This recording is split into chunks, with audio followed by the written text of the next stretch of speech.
नमस्कार। आज की वीडियो में हम महासागरीय धाराओं के बारे में चर्चा करेंगे। Ocean currents.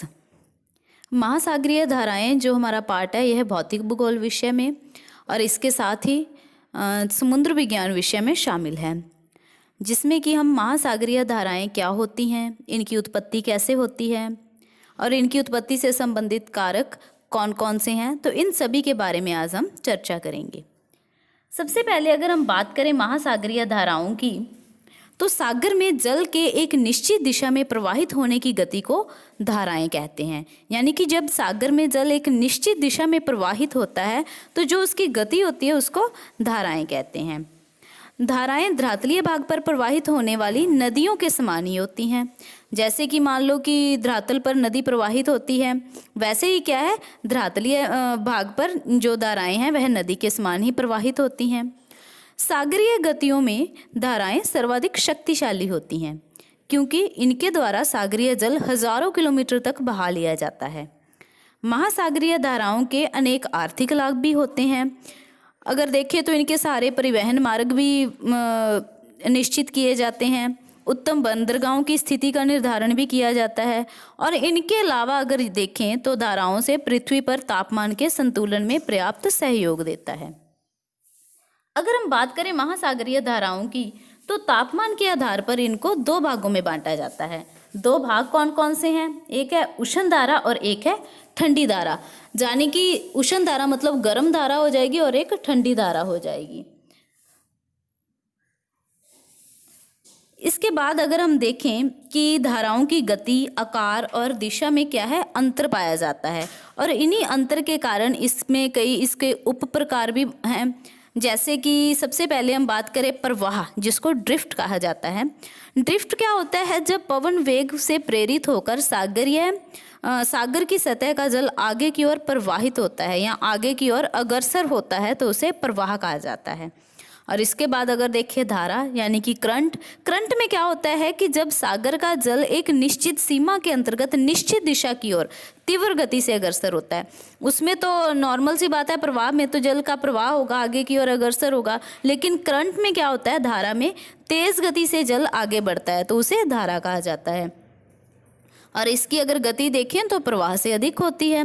और इसके बाद अगर बात करें इसमें विशाल धारा की, यानी कि स्ट्रीम क्या होता है? जब सागर का जल अत्यधिक जल भूजल की नदियों के समान एक निश्चित दिशा में गतिशील होता है, यानी कि बहुत ज़्यादा जब क्या है, अत्यधिक जल नदियों के एक समान दिशा में गतिशील होता है तो उसको क्या कहते हैं? विशाल धारा कहते हैं। और अगर इसकी गति की बात करें तो इसकी गति प्रवाह और धारा से भी अधिक होती है। तो इस प्रकार क्या है, जो इसके उप प्रकार हैं उसमें प्रवाह, धारा, विशाल धारा, इन सबको शामिल किया जाता है। अब सबसे पहले अगर बात करें कि महासागर में जो धाराएं उत्पन्न होती हैं तो इन धाराओं की उत्पत्ति का कारण क्या है, तो उसको जानने के लिए आवश्यक है कि महासागर में धाराओं की उत्पत्ति कई कारणों के कारण होती है। क्योंकि इसमें से कुछ कारण तो ऐसे हैं जो महासागरीय जल की विशेषताओं से संबंधित होते हैं, लेकिन कुछ कारक ऐसे भी हैं जो कि पृथ्वी की परिभ्रमण की क्रिया हो गई और इसका गुरुत्वाकर्षण बल हो गया, इसके से संबंधित हैं। और इसके अलावा कुछ बाह्य कारक भी होते हैं और कुछ ऐसे कारक भी होते हैं जिसके द्वारा धारा में क्या हो जाता है, परिवर्तन हो जाता है। तो इन सभी कारकों के बारे में हम चर्चा करेंगे। पहले नंबर पर देखें तो पृथ्वी के परिभ्रमण से संबंधित कारण, यानी कि जब पृथ्वी परिभ्रमण करती है तो उसमें क्या होता है कि पृथ्वी पश्चिम से पूर्व दिशा की ओर अपने अक्ष रेखा के सहारे परिक्रमा करती है। ये तो सभी जानते हैं ना कि पृथ्वी क्या है, पश्चिम से पूर्व की ओर क्या करती है, परिभ्रमण करती है या फिर परिक्रमा करती है। तो इसमें क्या है कि इस गति के कारण जल स्थल का साथ नहीं दे पाता है, जिसके कारण वह पीछे छूट जाता है और जिसके परिणाम स्वरूप क्या होता है कि पूर्व से पश्चिम दिशा में गति उत्पन्न हो जाती है, जल की गति उत्पन्न होती है। जल की गति किस दिशा में होगी?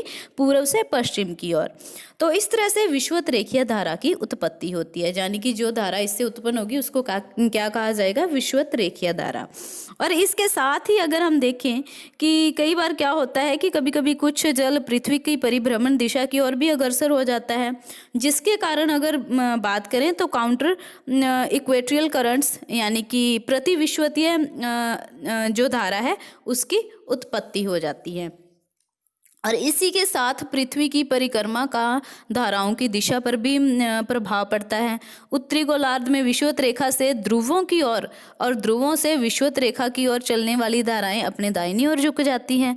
और वहीं अगर दक्षिणी गोलार्ध की बात करते हैं तो दक्षिणी गोलार्ध में क्या होता है, इसकी स्थिति अपोजिट हो जाती है, यानी कि ये बाईं ओर झुक जाती हैं।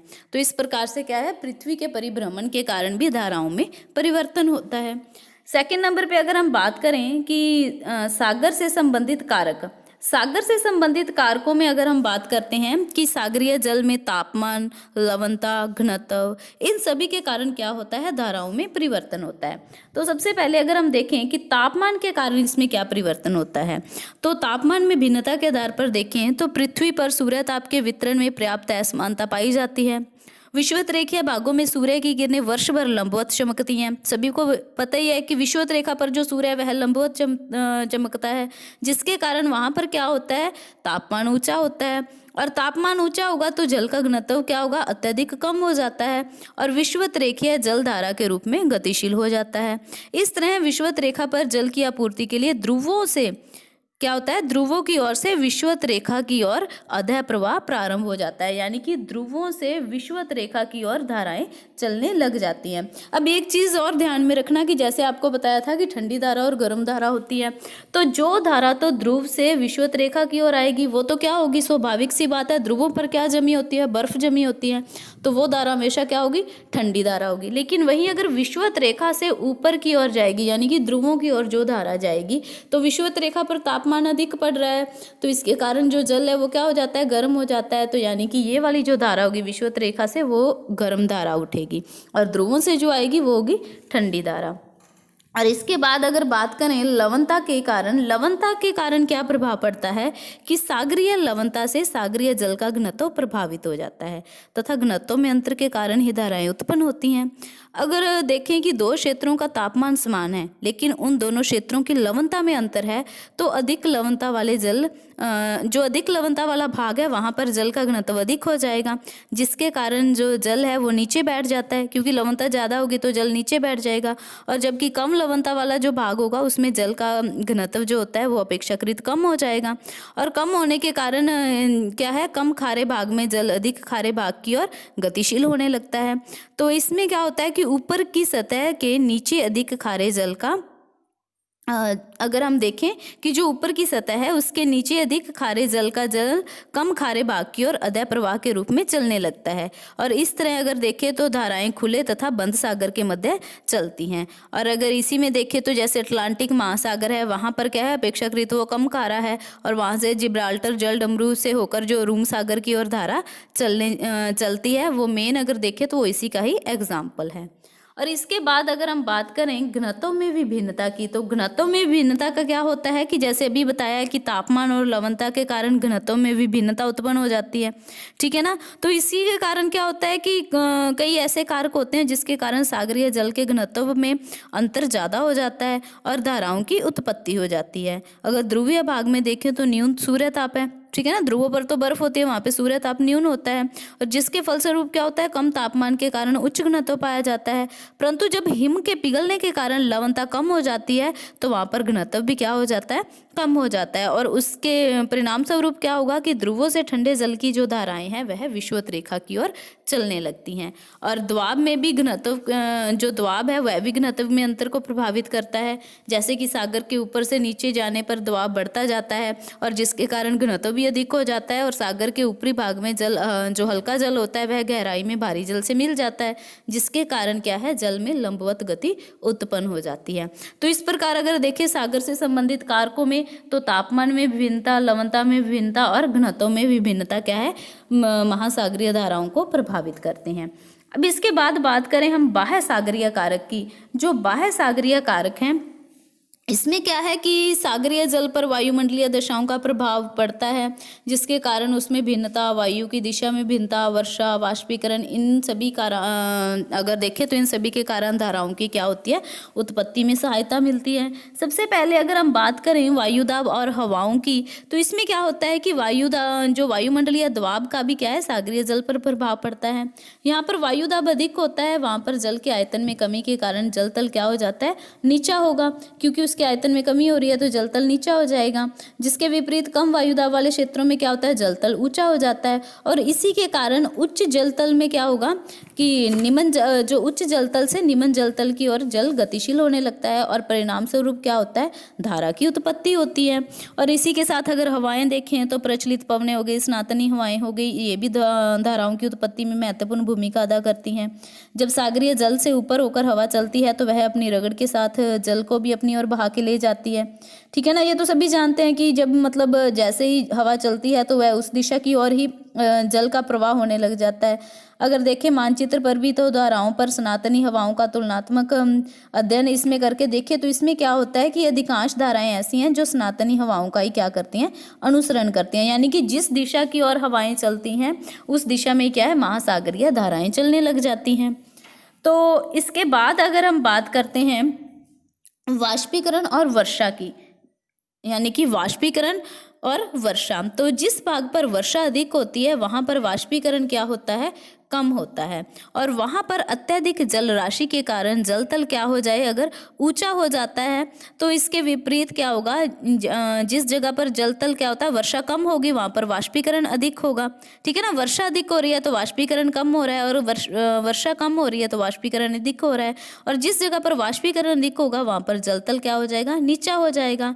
और अगर इसमें देखें वर्षा और वाष्पीकरण का सागरीय लवणता और घनत्व से भी संबंध होता है, क्योंकि कम वाष्पीकरण के साथ ही देखें तो उच्च वर्षा के कारण लवणता कम होगी। ठीक है ना, वाष्पीकरण कम हो रहा है, वर्षा अधिक हो रही है तो लवणता वहां पे कम मिल रही है, और जिसके कारण सागरीय जल का घनत्व क्या हो जाएगा, कम हो जाएगा। और इसी के परिणाम स्वरूप अगर बात करें कि जल तल की, तो वो क्या हो जाएगा, ऊंचा हो जाएगा। ठीक है, इसके विपरीत अगर देखें जहाँ पे वाष्पीकरण क्या होता है, वाष्पीकरण के साथ वर्षा न्यून होती है तो उसके कारण लवणता और घनत्व में क्या हो जाती है, वृद्धि हो जाती है, यानी कि उसका अपोजिट हो जाएगा। तो जल तल इसमें नीचा हो जाएगा, और नीचा होने की वजह से यहाँ पे क्या होता है, उच्च जल तल से निम्न जल तल की ओर धाराएं चलने लगती हैं। ठीक है ना, तो इसके कारण क्या होता है कि सभी जानते हैं कि जो धाराएं हैं वो क्या है, उच्च से निम्न की ओर प्रवाहित होने लगती हैं। तो ये भी क्या होता है, महासागरीय धाराओं को प्रभावित करने वाला कारक है। तो इसके बाद अगर हम बात करें कि धाराओं की दिशा में परिवर्तन क्यों हो जाता है, तो धाराओं की दिशा में परिवर्तन देखें तो प्रचलित पवनें, पृथ्वी का परिभ्रमण गति, तो इन सब का क्या होता है, प्रभाव पड़ता है। और इसका भी प्रभाव की बात हम कर भी चुके हैं। और इसके अलावा अगर देखें तो और भी कुछ कारक हैं जो धाराओं की दिशा को प्रभावित करते हैं।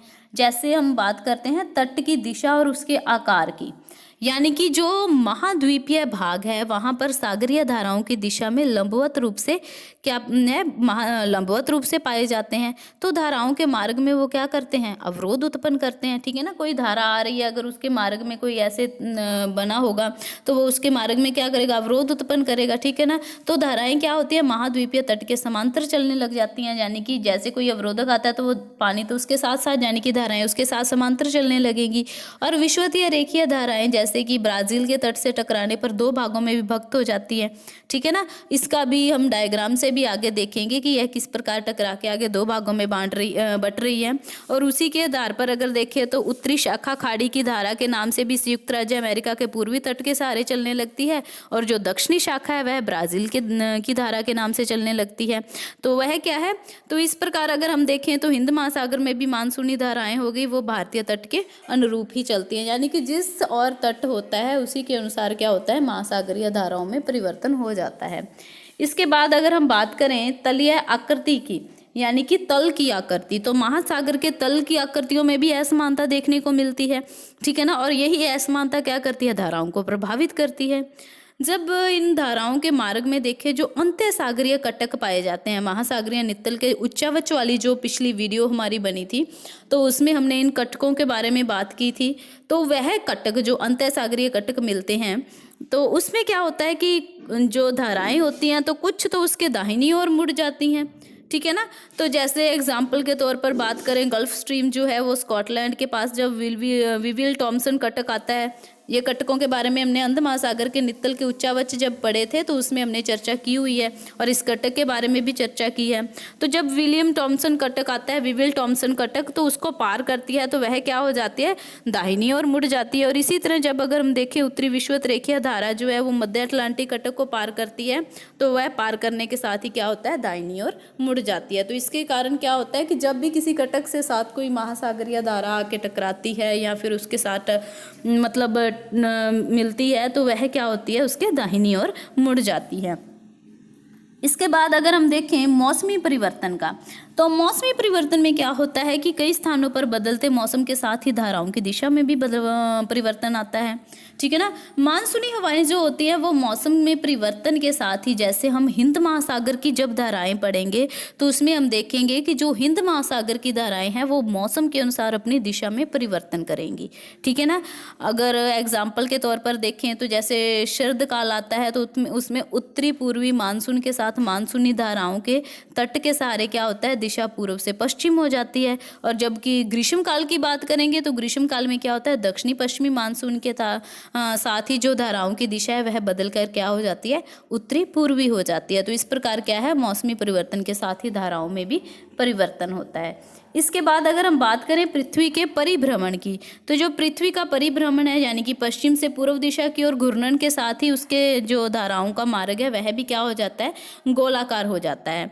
अगर पृथ्वी के परिभ्रमण के कारण देखें तो धाराएं उत्तरी गोलार्ध में अपने दाहिनी ओर और दक्षिणी गोलार्ध में क्या होता है, अपने बाईं ओर मुड़ जाती हैं। तो ये सभी जानते ही हैं कि उत्तरी गोलार्ध में दाईं ओर और दक्षिणी गोलार्ध में क्या होगा, धाराएं बाईं ओर मुड़ जाएंगी। तो इस प्रकार ये कुछ ऐसे कारक थे जो क्या है, धाराओं की दिशा में परिवर्तन करते हैं, जैसे कि तट की स्थिति हो गई, उसका आकार हो गया, तलीय आकृतियां हो गई, मौसमी परिवर्तन हो गया, पृथ्वी का परिभ्रमण हो गया। तो इसमें क्या है कि हमने महासागरीय धाराएं उत्पन्न कैसे होती हैं, उसकी उत्पत्ति से संबंधित कारक कौन कौन से हैं, और उसमें धाराओं की जो दिशा में परिवर्तन लाते हैं वह कारक कौन कौन से हैं, इसके बारे में चर्चा की है। अब इससे नेक्स्ट जो हमारी वीडियोस बनेगी उसमें क्या है कि जैसे अलग अलग महासागरों में कौन कौन सी धाराएं चलती हैं।